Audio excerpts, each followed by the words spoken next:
welcome to Knights of Roleplay, an adventuring podcast.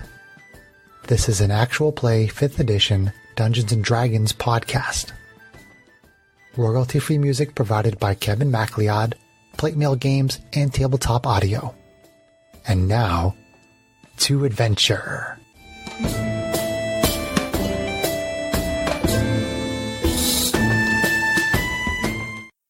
Hello and welcome. My name is Chris Buckner, and I am the primary Dungeon Master for Knights of Roleplay and Adventuring podcast. This is the first actual play Dungeons & Dragons episode of our podcast. This campaign is based on the Spelljammer campaign setting from Advanced Dungeons & Dragons in 1989. The basic idea is that ships fly through wild space powered by a device called a spelljamming helm. This campaign is a mix of science fiction and Dungeons & Dragons, and uses the 5th edition Dungeons & Dragons rule set, with copious amounts of my own house rules, of course. Our adventure begins with each character on their way to the Rock of Brawl, a city built on an asteroid. Let's start the adventure by having each player share a little about the character they'll be playing. So, Sarah, why don't you start? Hi. Hi.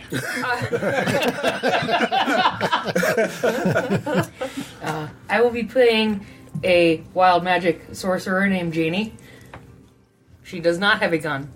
Yet. Okay. Yet. Cool. She's really quiet. She's got glowing amber eyes and purple hair. And she's quite eccentric. Okay. Cool. Are you good? Okay. Greg, you want to tell us a little bit about your character? Sure. I will be playing a diva named Matisse Inokakovich, and her last name is unpronounceable, so that's kind of a given of what her name is. So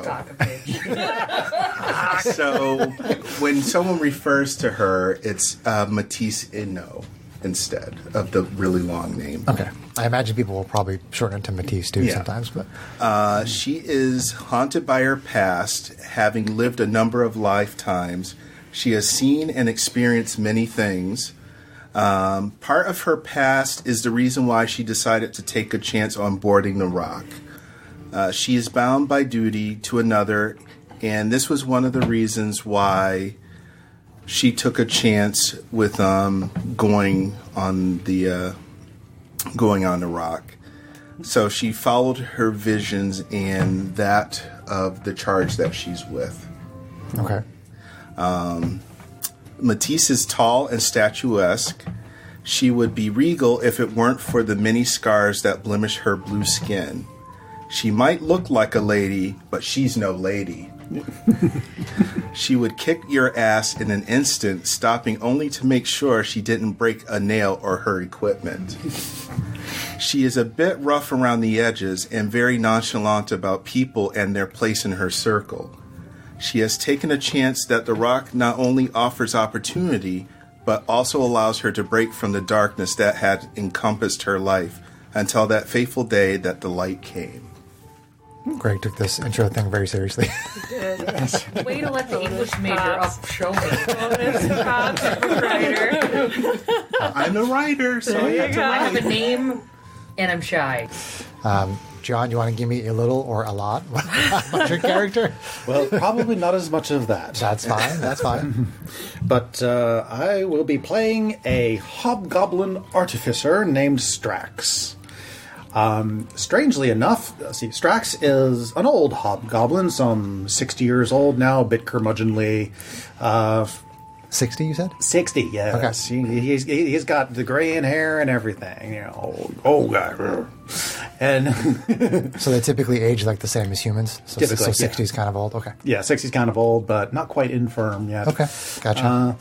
And strangely enough, he is... Jolene? Jeannie.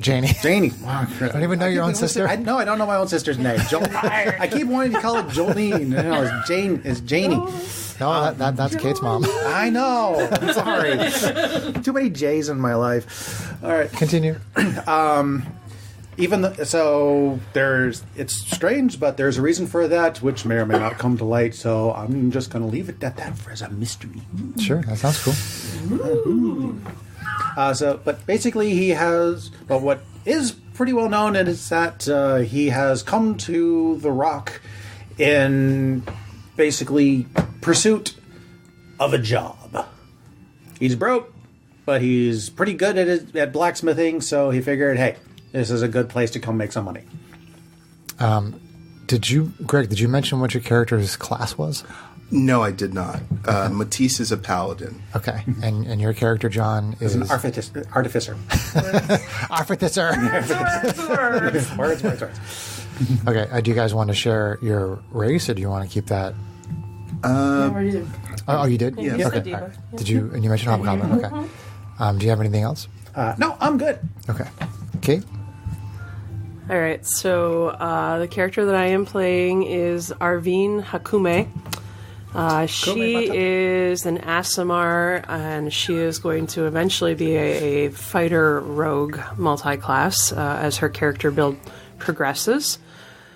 So Arvine being an Aasimar, it's a big part in her history because they are beings who are touched by celestial influence. They tend to have a guide who provides them visions and dreams, and this has driven her to flee the world that she grew up on, to flee her family, other things that the party probably won't know about at first, and eventually to encounter the person who would become her traveling companion, which is Matisse. So outwardly, Aasimar appear to be human, and she definitely wears, she's petite, 5'3", fairly small, kind of unassuming. She has a couple swords strapped to her hip. She wears a heavy cloak and usually has it pulled pretty far over her head, but the one thing that seems kind of odd is if you get a glimpse of it, the hair that spills out from inside that cloak is this bright, metallic, shining blue. But otherwise, she pretty much looks like a human being. Okay. And Greg, your diva looks pretty much like a human being also, right? They have blue skin, though. Oh, blue skin, that's right. Okay. And she's 6 to 7 feet tall, so she's gigantic. quite tall. You should pick like a height, like pick like 6'2" or 6'6" or something. I will say I'll go for the tall size. She's 7 feet tall. There you go. That's cool. 7 foot tall woman. That's pretty awesome. So, and Arvine is 5'3". She's tiny. So the pair of these people traveling together, and then to finish on background leading up to this point, again, this is something that's kind of out of game. The rest of the characters won't know about this, but being driven by visions, she and Matisse have come to the Rock of Brawl because they were driven by a vision that she had to seek a specific person there. Okay. Gotcha. Well, this is going to be an interesting party. We got a plane touched, a mind touched, a spirit touched, and just an old curmudgeonly guy. And there's the only... You're totally touched. In the head! Oh! Yeah. Tried this. I'm also the only guy in the group. That's true, you are. Hey. But I'm 60 years old. So And one of us is your sister. Yeah. Wah, wah, wah.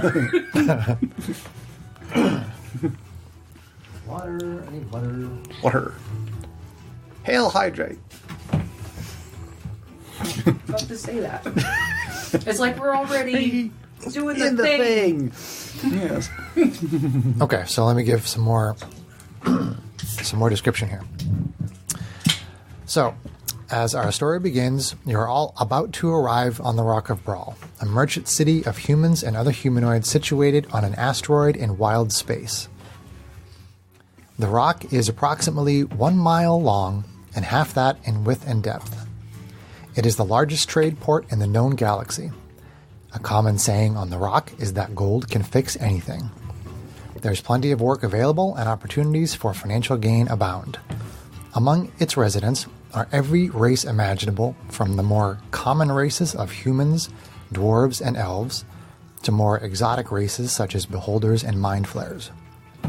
Races that would normally attack each other on sight instead pass each other on the streets without so much as noticing each other. Travelers new to the rock should hold tight to their purse strings. With so much money flowing through the city and the general lack of law and order, there are more than a few conmen, charlatans, and thieves. Each of you is traveling to the Rock of Brawl with the intention of joining the crew of a spelljamming ship.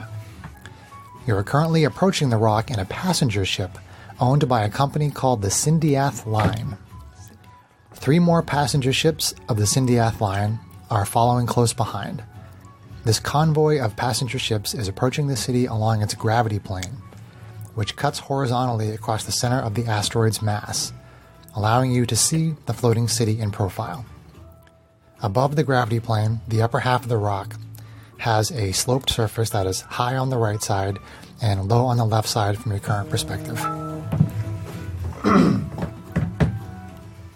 What's up with your phone, John? Sorry. Nothing. Phone's fine. Okay. All right, so let's see. Blah, blah, blah. Okay, so the high side on the right is simply called High City, and the lower side on the left is made up of 2 areas, one called Middle City, the other called Low City, although it is unclear where the border is between the 2. The space docks are on the far left side of Low City, right along the rock's gravity plane. The underside of the rock has 2 sections as well, with the Citadel on the right and the naval base on the left.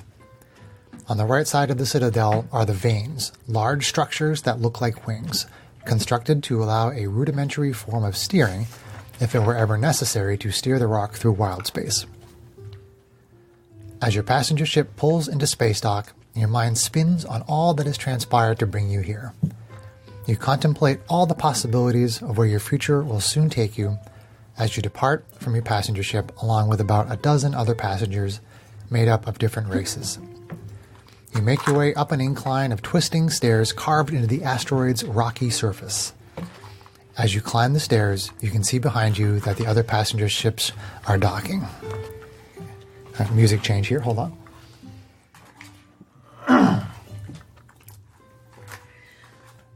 Just saying, looks like a hive of scum and villainy. You could say that. Let's see.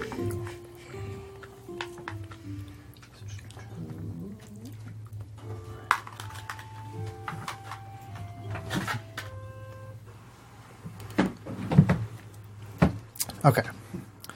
So, once at the top of the stairs, you step out onto Low Street and begin to take in the view of this most fantastic of environments. Around the perimeter of the Rock of Brawl itself, you see spelljamming ships flying through wild space. Some are on approach to the docks, while others are heading out into wild space. A hover sled zooms by, pulling a hover cart behind it. A hover wagon with about 6 passengers floats down a side street and out of view. You also see a number of more mundane sights, such as warehouses and street vendors selling ale and food. The citizens of the Rock of Brawl are commonly called Brawlians, and they are around you in great numbers as you take in the view. The Brawlians in the immediate area are made up of the most diverse assortment of races in the known galaxy. You see common races such as humans, elves, halflings, and gnomes. You also see a member of a feline-looking race known as a tabaxi, a member of an insectoid race known as a thrycreen, and a member of an ape-like race known as a hadozi. Not far from you is an ogre having an argument with a dwarf. The dwarf's hand suddenly moves to his hip to the holster of his laser pistol as he fires a laser blast at the ogre. The drawing and firing of the pistol was so fast you could barely see it. The ogre is hit in the chest. It looks at the wound in surprise, then smashes the dwarf on the head with a club about the same size as the dwarf. The dwarf stumbles a little bit, but stays on his feet. The two look at each other for a moment before laughing and heading to a street vendor to share some ale. As the passengers from the other passenger ships reach the top of the stairs and file out onto Low Street, you can't help but notice that they are all wearing cloaks. There are maybe 3 or 4 dozen of these cloaked figures. The cloaks hang in such a way as to indicate that the wearer is not your typical humanoid. Following the cloak down from the back of the head, the back part of the cloak seems to cover a large rear section of the wearer's body. Sorry. Rear section. Padonk-a-donk. There's junk in their trunk? There is. The cloaked figures seem to draw the attention of the Brawlians in the area, who all seem to be eyeing them cautiously. Many of the Brawlians move their hands to the hilts of their swords and axes and to the handles of their black powder and laser weapons. The cloaked figures seem to notice that they are being watched. Everyone in the area stops moving and the street goes quiet. There are a few seconds of silent tension before one of the cloaked figures throws its cloak off, revealing itself to be a member of a warmongering race called the Nyogi. It shouts in common, "For the Nyogi Empire! Kill these Brawlian scum!" The other cloaked figures drop their cloaks, revealing themselves to be Nyogi. In response, the dozens of Brawlians in the area draw weapons from not only their sheaths, scabbards, holsters, but from behind crates and from inside wagons and carts. A battle breaks out on the street. Roll initiative. All right. Seems we've come at a rather interesting time.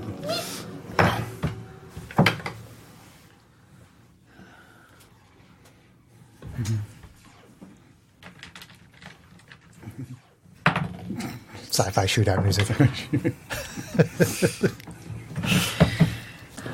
Okay. It's gonna be a long night. So, initiative for my dudes. Okay, that's not great. All right.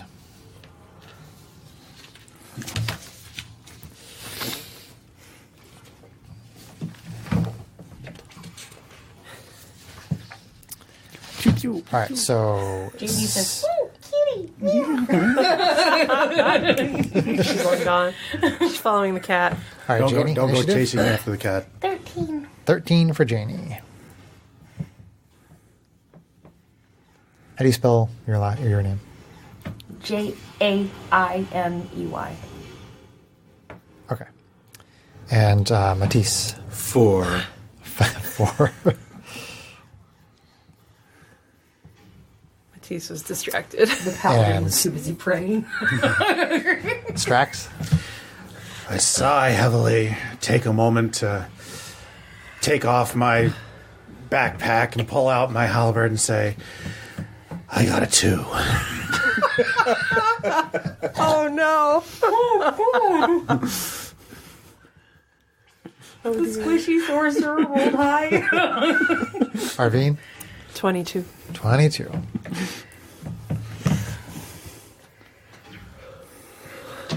Okay. My guys are on 6. Okay. So, setting up the initiative board here.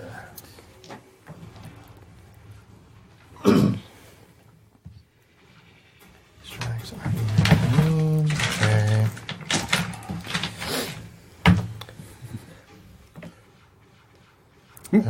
So, let's see. So, I have to yeah, write a we're couple names probably in here. somewhere around next to each other over here somewhere. And Actually, hold on one second. Let me put the board out. No. I will describe what is happening for the listeners as we go. You use this one here. This Well, I don't know if that one's solid enough to use her. I think as long as you don't smash it. Yeah, as long as you don't like knock them over. If somebody goes unconscious or something, they should be fine. As long as I don't smash the whole battlefield, things will be fine. All right. You know, So in other That's words, it's not gonna Matisse. be fine. we'll see. We'll see. Matisse. But you're Touche. probably right. So what you're saying is, Yours, ogres. yeah, yours is the most durable. Mine is the one that has the highest chance of breaking because she's pretty top heavy. Oh, they're little ant things. Okay. Kate's top heavy. No. So, Use this. Yeah. where would you like to be on the board? I would probably be somewhere near her. Do you want us all kind of in the gaggle?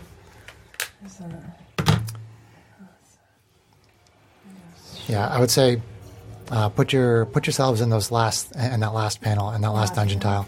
Yeah, and those 3 rows in the dungeon tile. Sure. Yeah. In the first 3 rows? Okay.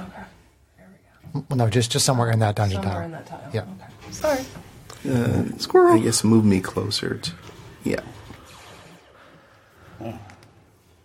I'll be hiding behind you. Yeah, hiding right behind me. Okay. Yeah, There you go. I can be next to you. How do you spell Matisse, Greg? Matteeice.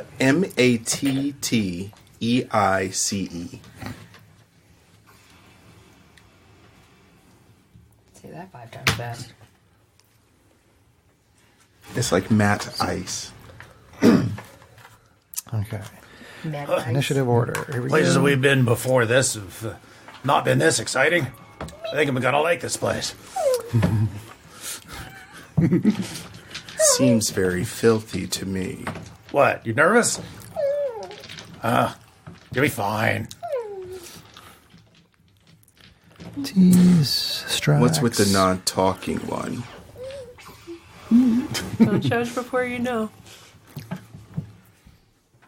Just light him up. Okay, so initiative order here. We have Arvine at the top, then we have Janie, then the Nyogi, then Matisse, and then Strax. So we're starting the top of round 1. So Arvine, you are up for round 1 of combat. Okay. Alright. She's got 30, huh?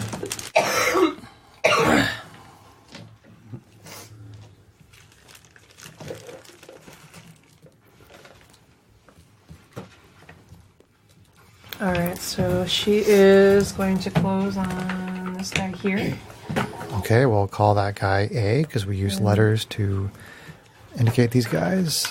She is going to draw one of her wakizashi. They're very similar to a short sword, but slightly different style. She's got 2 of them. Reskin short sword then. Yep, basically. I love how you can customize that. It's awesome. And she is going to take a swing at this guy.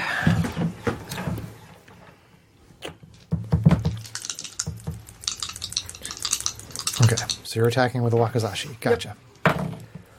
She is going to hit for AC. Let's see here. Math. AC 23. That'll hit. She is going to hit for 7. Slashing, whatever those do. Wakizashi. Yeah. Piercing. It's a short sword, so Short sword, yeah. piercing. Okay. What do I know? Okay. Shut up, John. What was the damage again, Kate? It's going to be 7. 7 damage. That's on A. Yep. How much did she hit for? 7. 7. Oh, the AC, I hit AC 23. Excessive. Okay, so you run up with your wakizashi and you slash it right to the belly and it dies. So you can take It says foul you can take monsters. Nyogi A off the battlefield. Squares off against the rest. There's your stuff. She's pretty good. I think I'll take her on.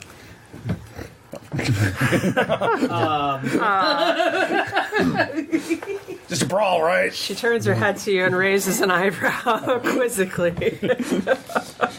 Anything else, Arvine? I don't think I have anything good to do with bonus action right now. Nah. She's done because she can't drop both weapons because she doesn't have dual wielding yet. So. Okay, so then it is Janie, our wild mage sorcerer.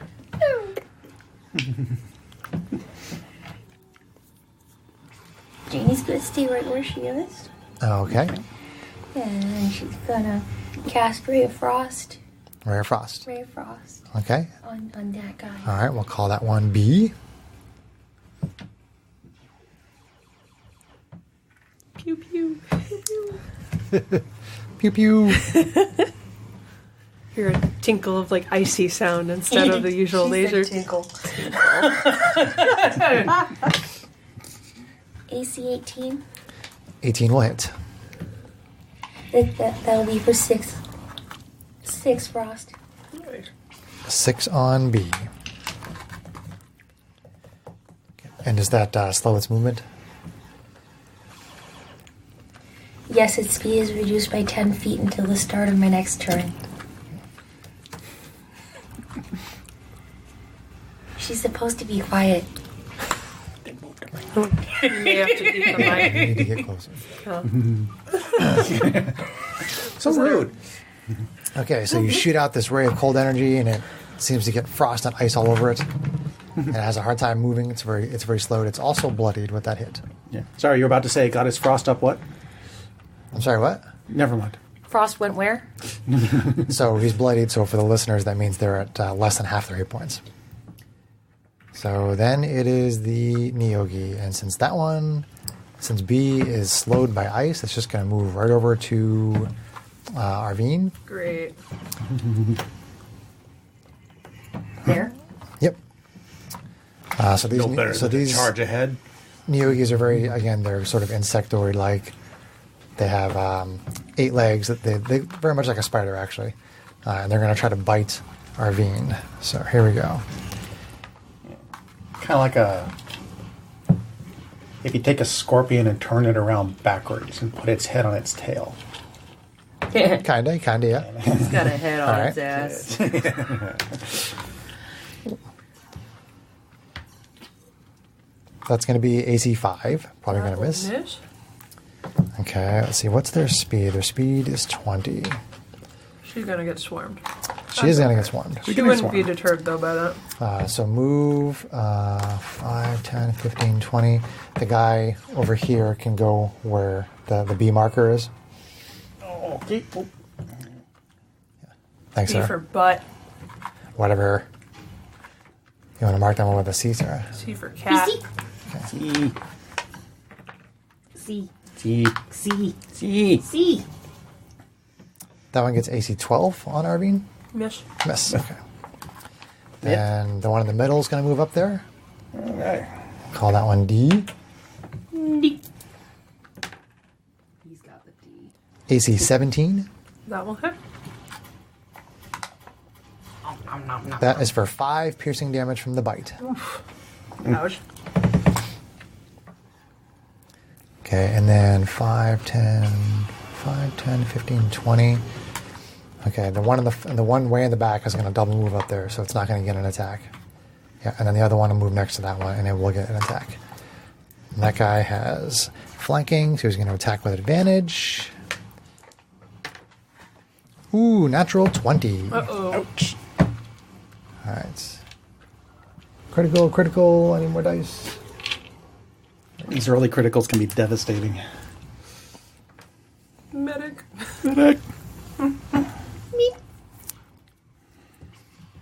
So that is 6 damage. Alright, she's bloody. She is bloodied. Still standing. Oh, I need to get bloody markers. Okay, hold on. I'll be right back. Talk amongst yourselves. It really is completely in her nature just to run up like that. She would not be deterred. It wouldn't matter. Wouldn't matter. Would I even be able to get up there? I don't know. What's your speed? 30. Yes. Okay. What I She's did. like, Let's do a help, little please. tactic here. 5, 10, 15, 20, 25. 5, 10, 15. So your care for that character one. is a mix of eccentric little girl and beaker.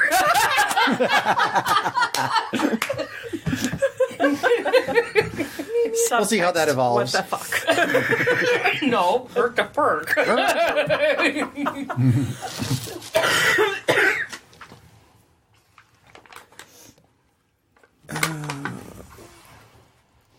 Okay, so that is the Neogi's turn. So right now we have Arvine surrounded by Crawly things. 5 of the Neogi. You didn't what in attach bargain? those guys' She's letters. looking pretty rough.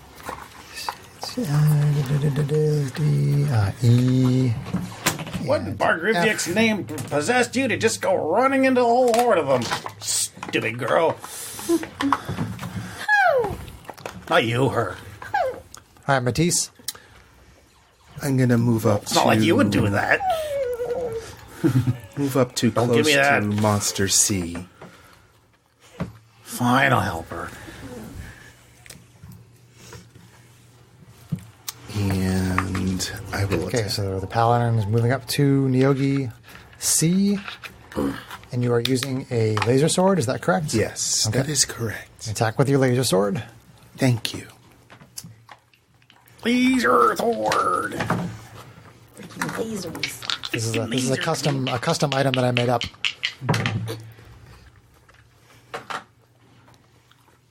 It's going to be 11 to hit. 11 to hit. You swing the laser sword, but it's a little bit too dexterous for you, and it moves out of the way. You rolled an 8? Yes. I'm surprised the modifier. Oh, wait, it's plus 5. Yeah, wait a minute. Hang on. Yeah, that's 13 to hit. 13 to hit. 13 hits. There we go. Apparently, it was not as dexterous. Okay. And that's going to be for 6 damage. 6 damage, and this is on C. See. See. That will bloody C.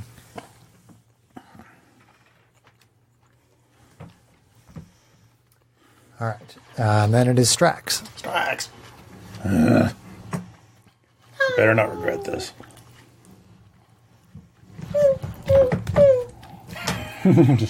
I'll keep up. You can't move through the fountain, so. Oh, that's a fountain. Yep.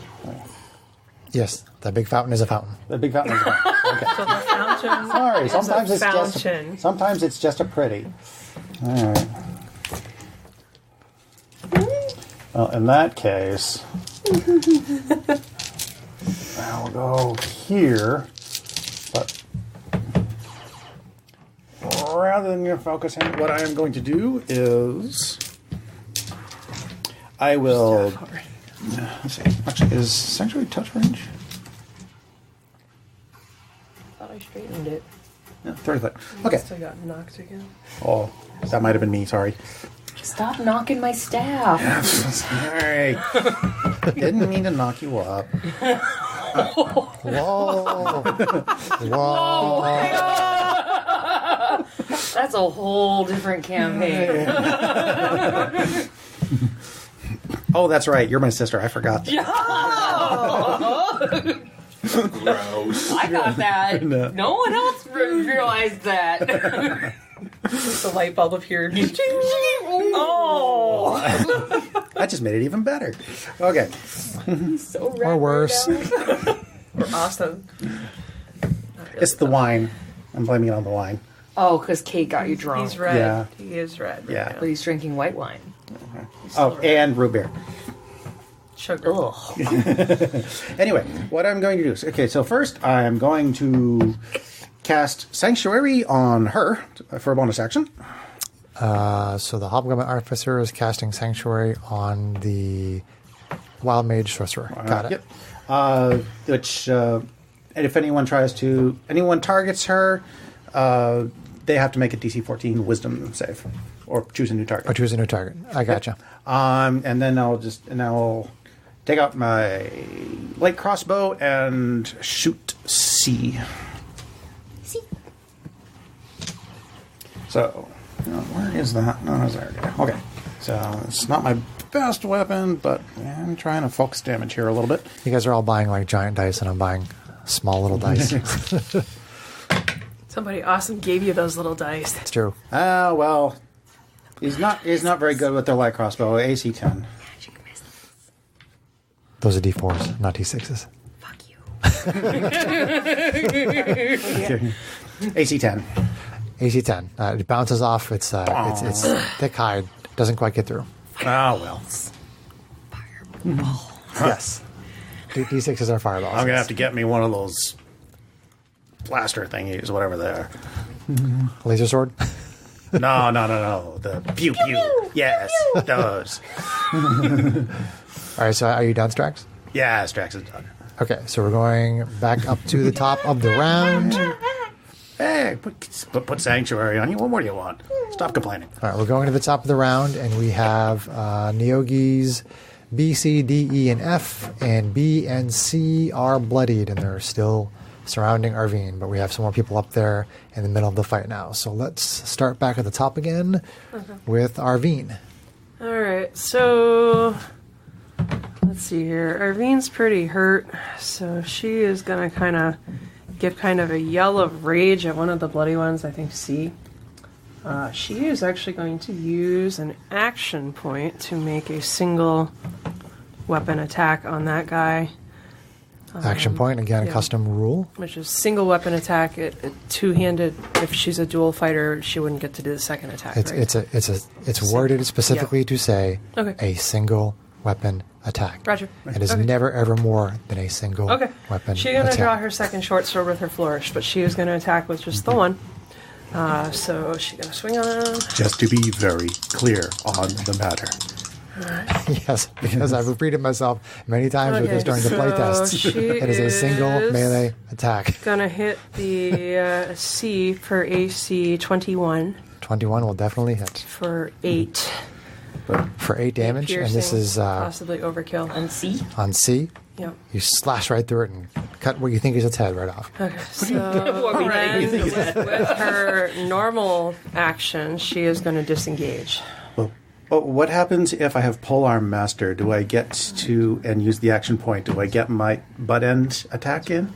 Single Weapon. weapon attack. Oh, what if I have Great Weapon Master and I kill my target? John, stop Johnning. Do I get my bonus attack? John. Your character dies. Stop Darn Johnning. it. So she pulls back to there. She takes her blood with her. And then she is going to use her bonus action to second wind and heal for 1d10 plus 1 hit point. And the moving away was... Disengage. Oh, you My disengaged. normal movement. That's why I burned the action point to make the attack. Okay, Yep. I gotcha. So, please roll good. Please roll good. Not disembowel. Disengage. Yay, Max. She heals to, let's see here, that would be 11. Yep, to max. Perfect. All right. So what was that? You touched yourself? No, that's second Touched wind. yourself. It's fighter regeneration. All fighters have second With her wind. rage. Oh, that's right. Fighters get that at start first. Yeah. For some reason, I'm thinking I get that at second level. Fighting, What do I know? So you're going to go into rogue later. Right now, you're a fighter. Yep, for now she's a fighter. Because the feat you're going to take later. What, you swap? Multi.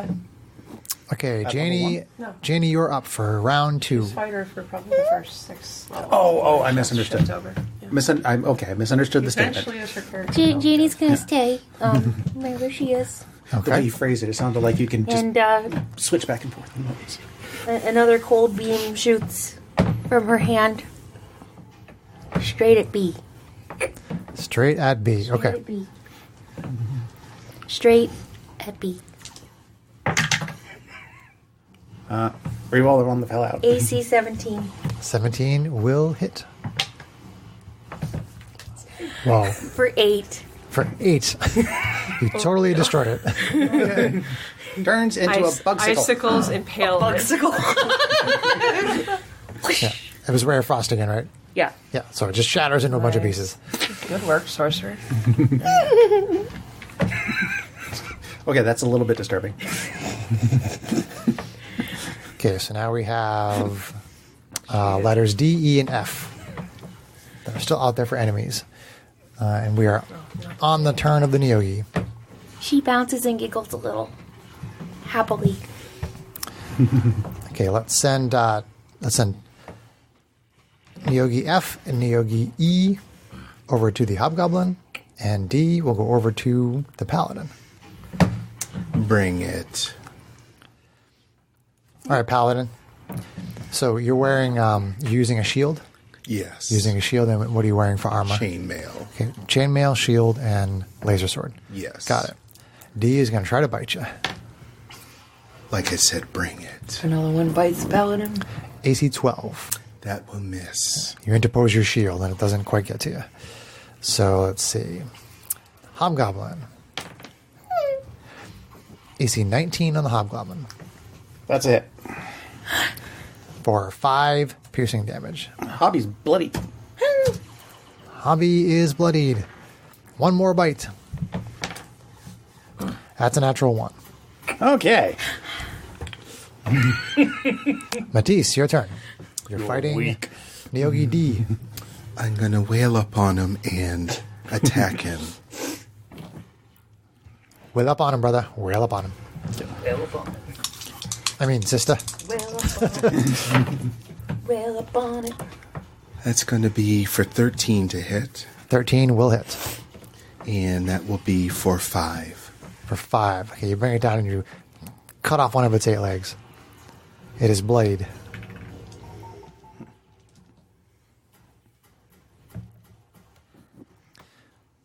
So there is a basically there's this giant battle going on around where you guys are. So these are just the ones that ended up on. Yeah, there are all kinds of Neogi all over the place, and there are Brawlians everywhere shooting. And, Brawlians and brawling? Brawlians are brawling. Yep. I don't like bugs. I am going to actually Let's squish them. use. I'm going to use my action point You're going to use your action point? Okay. to What would you like to do? do another attack. Single weapon attack. Got it. But what if he... How's your sphincter feeling? Single sphincter attack. Because it's looking pretty tight from here. Yeah, I think I squeezed out a little nugget meat. Oh god. Sphincter! That is going to be for AC Moore, AC Moore will hit. and that will be for 10. 10. Your laser sword cuts it right up the middle. That's awesome. And it dies. And it, Good job. Womp womp womp. Don't mess with me. All right, that was Matisse. So now we are on Strax. Strax. Strax I'm trying will to figure out the voice bonus action thing, cast so- Sanctuary on himself. It's non-constant. Their non-concentration just lasts for a minute, Okay, cool. which is a lot of fun. Yeah, that's great. Then I will. Where's the thing? There's the thingy. I will halberd F. Okay, you attack F with your halberd. Got Halberd it. F. Which is a, F and Halberd. yeah. First I cast Sanctuary, then I cast Halberd. Halberd 13. AC 18 AC 18 will definitely hit. for 12. 12. You cleave that guy in half. Like, And Or I that creature will in half. F. F. And I will action point. Action Repeat on E. point. Single weapon attack. Mention repeat. Repeat was a lot of fun. Stop that. Terrible. AC 21. 21 definitely 12. hits. For 12. You Dang. slice off like 4 of its legs and it bleeds to death and dies. Well done, Goblin. Well done. All right. Take all the markers here, and that's all of the bad guys. So See, combat girl, is over. don't go charging without actually knowing what you're doing first.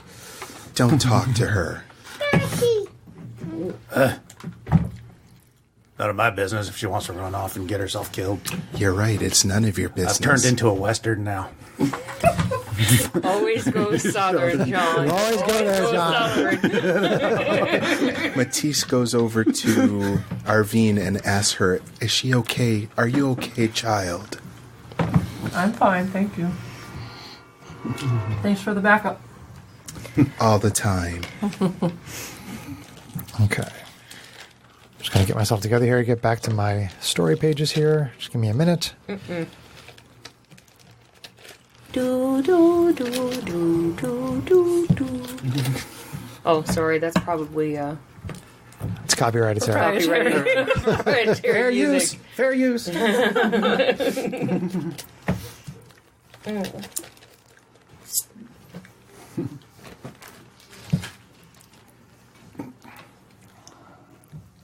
Okay. Oh, Yeah. Still isn't healed. I forgot to do this, but I'll give this to you now. I'm giving Kate's character a note. I'll let you read that before I continue.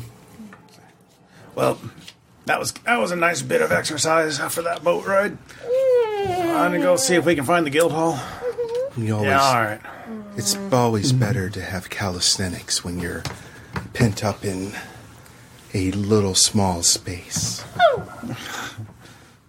Yeah, I don't blame you. Do I recognize any other people or just the one? Just the one.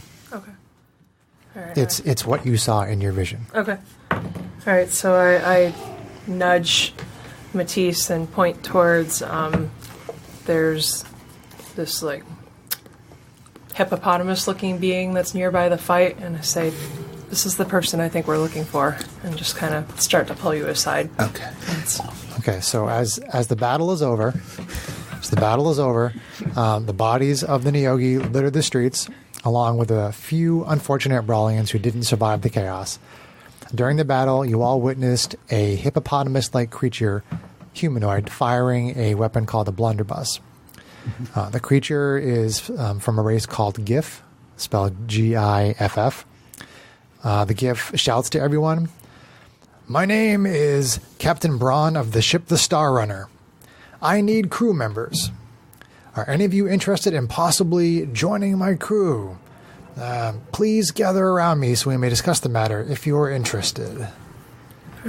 Do any of you I say yes. approach him? I quietly turn to Matisse and say, "Yep, he's the one." And then we start to walk that way. So it's just what you guys would see as kind of a quiet exchange. I give basically the Puss in Boots look to my brother. Why, you want to work in it? Well, I suppose we could work on a ship and we'd know how to do it. That was supposed to be the intent of all your characters coming here, John. I know. let me work it out in Give it a character. little bit of attention there, buddy. Yes. Puss in Boots look. Okay. The big Well, guys. We probably don't even Take a have picture of enough that and money. post it on the website so people know what you're doing. We probably don't even have enough money for the guild fees yet anyway, I suppose. I've never seen space, brother. Okay, all right. So you all, Fine. so you guys are approaching. Yeah. Okay. As long as he pays well. Arvine kind of gives a friendly smile over her shoulder when she hears her say that she hasn't seen space before. Okay, so you approach, and he says, "You all fought well against the Neogi. I could use individuals like you on my crew. We mostly conduct missions involving transporting goods from planet to planet, along with the occasional salvage mission. We split our profits equally, and lately we've had a steady flow of work. During our recent salvage mission, we encountered a group of space pirates, and we lost some of our crew.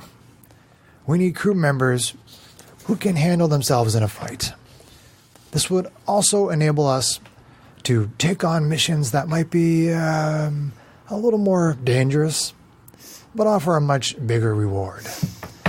If you would like to join my crew, I could send you on some missions here on the rock and see how you do. If all goes well, you would be welcome to join my crew. Are any of you interested in this proposal?" And you notice that there's no other people that took him up on the offer. It's just the four of you. I think this sounds like a fine idea.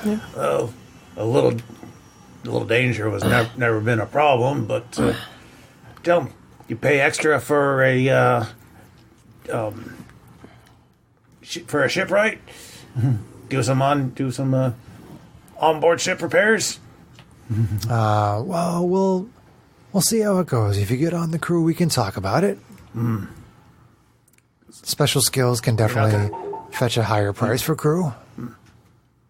All right, well, we can discuss rates. Yeah, sure, when I come back. Does anybody else have any questions before he continues? And he looks at Janie. She's just like playing with little bits of fire in her fingers. Okay. Did you roll wild surges for this? For the Ray of Frost, did you roll wild surges? Was I supposed to? Yeah. Oh. Even cantrips. You didn't tell me to. That's because we already established that you would do it. You gotta remind me of these things. I'm a space cadet. Get it? Now there's ogres. 1. That's a surge. It is a surge. I mean, it's after combat, but why don't you roll on the chart and we'll see if we can apply it retroactively. Delayed effect. Uh-oh. I'm getting out of the way. She blows. You guys don't know what I was do. like way Right, back your there. character has she no was far idea. away from us, so hopefully if it's destructive. You guys need to pretend like you don't have no Yeah. knowledge whatsoever of the people that you're not with. Okay. Yeah. She was back in the back of the fight. We were up on the... I cast fly on a random creature within 60 feet of me. Okay, roll randomly for these three. What about the captain? No, he wasn't He close wasn't enough. there. Oh, okay.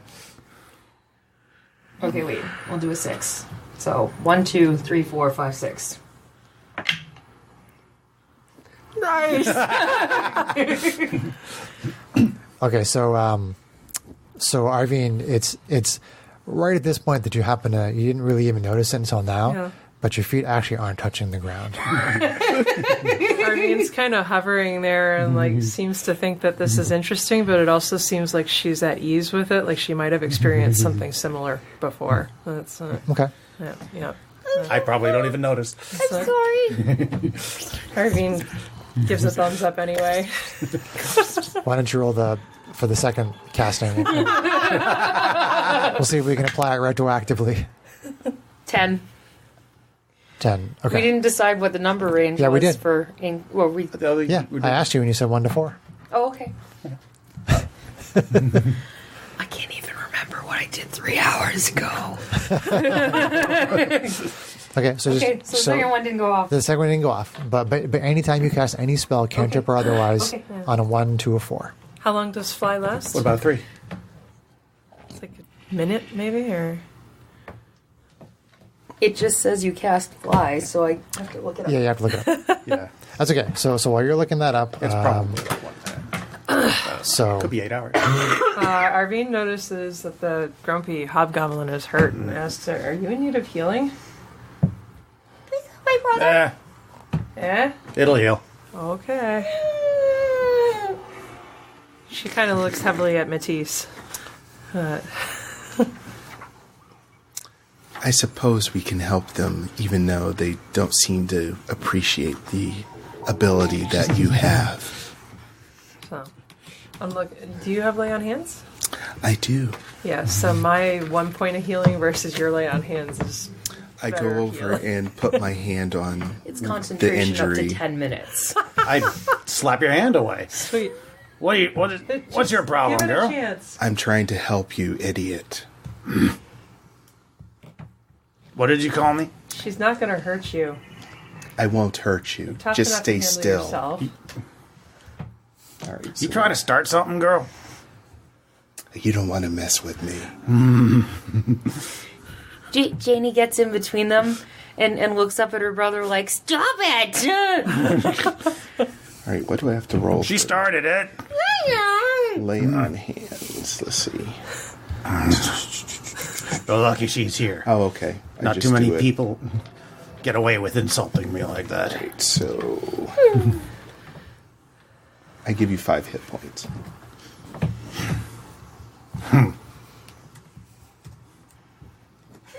Not gonna thank you for it. Greg, does Matisse have any sort of god that she reveres, or you don't necessarily have to have one. I'm just curious if that I was think there's part something, of your but we stuff. really. She Yeah. hasn't talked about it. Okay, that's fine. Yeah, she That's fine. probably wouldn't share with her. It's the same as my guide. That's fine. So I mean, some divine energy washes out of Matisse's hand and heals you. So Janie stomps her foot and crosses her arms when you say that you're not going to say you're thankful. She did it on her own. I didn't ask her to do it.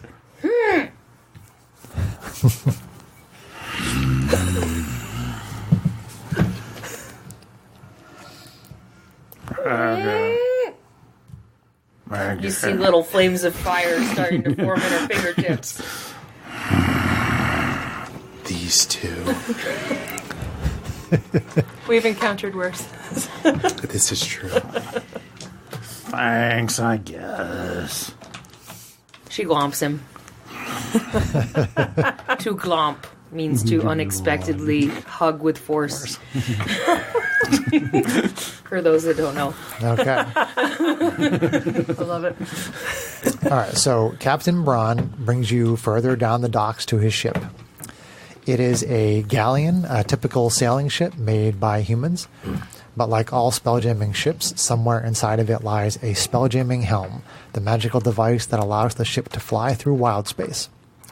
The ship has 3 masts, all of which have sails on them, as the ship is still capable of sailing on the sea. He says, "Yep, there she is, the Star Runner. She's a good ship. She always brings us home." Can I make? like to do a visual assessment of the ship, either its condition or kind of its magical thing. I figured I have skills in carpentry and metalworking, and of course,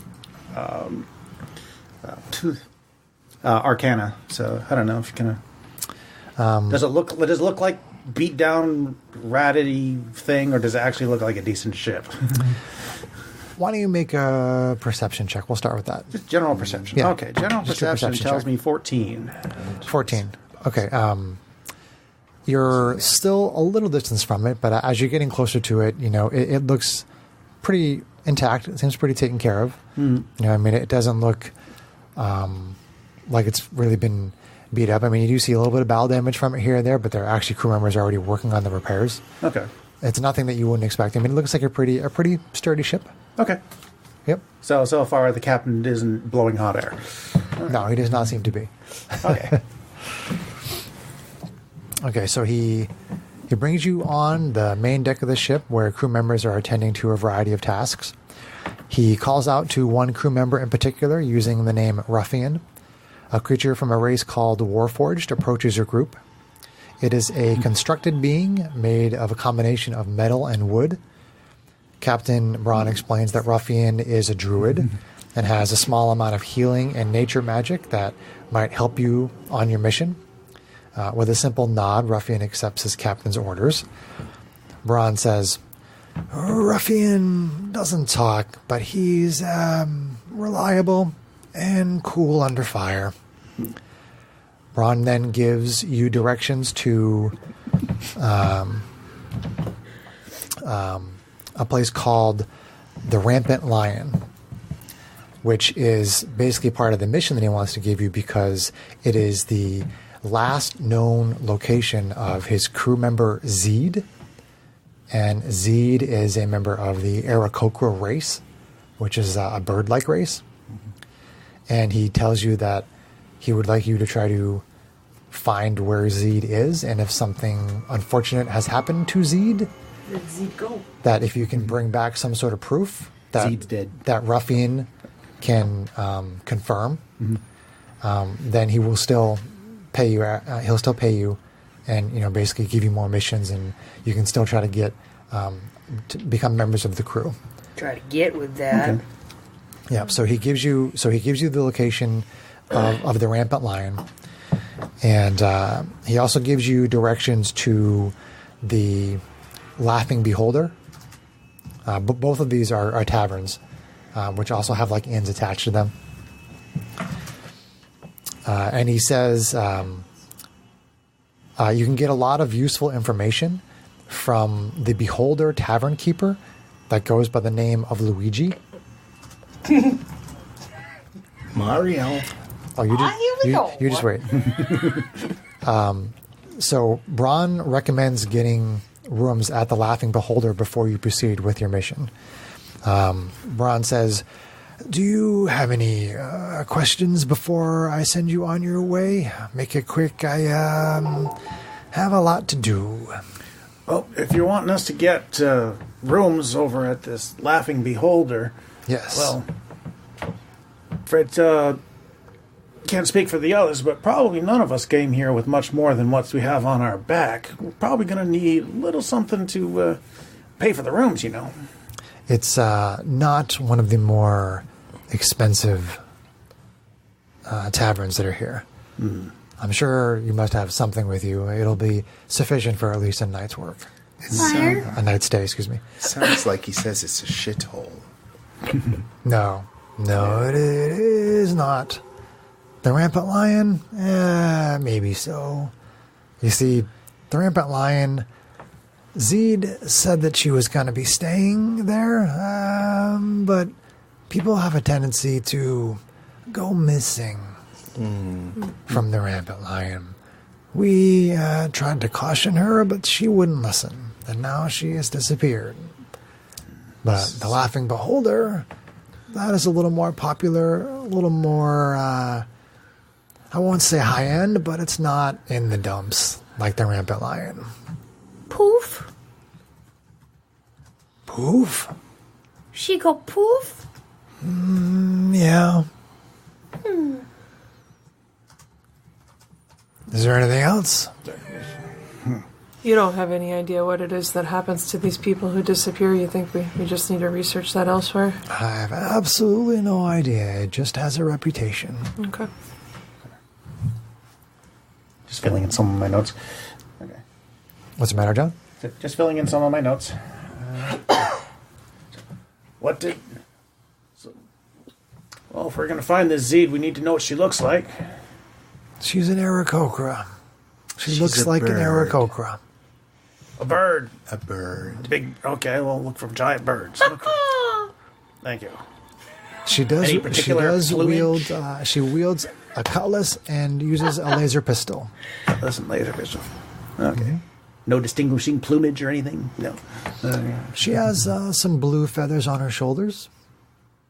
I think that's a start. Okay. And a little bit in between her eyes, just above the beak as well. All right. I think that's all I have. Anybody else? I think I'm good. No? All right. So, well, hopefully we'll be back with good news, but we'll figure it out no matter what. Good luck to you. And so he motions to where the loading plank is, and then goes into his cabin. Before he goes, he says to Ruffian, "Take good care of them, Ruffian." He just kind of nods. All right. All right, we lost us, Sarah. We lost us, Sarah. Are you pooping? Sarah's taking a poop break. Go break. We are classy. Yes. Hey, man, you gotta go. You gotta go. It's fine.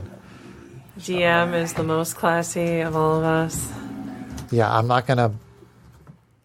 Unlike the playtest, I'm not gonna put my butt next to the mic and fart on it. You're not? No, Oh, because when I sit back down, the fart is in my face. that was funny though. It was not funny when I sat down and it was in my face. Yeah, it was. Funny That was for the rest hilarious. of us. Hopefully my Matisse voice is not too low. I'm trying to figure out where the pitch should You be. just got to be closer to the mic. If you're It's fine. quieter, Yeah, don't talk from back there. No. And that's the end of New Frontiers Part 1, our first actual play D&D adventure for our campaign Spacefarers. Stay tuned for Part 2 of the first adventure coming soon.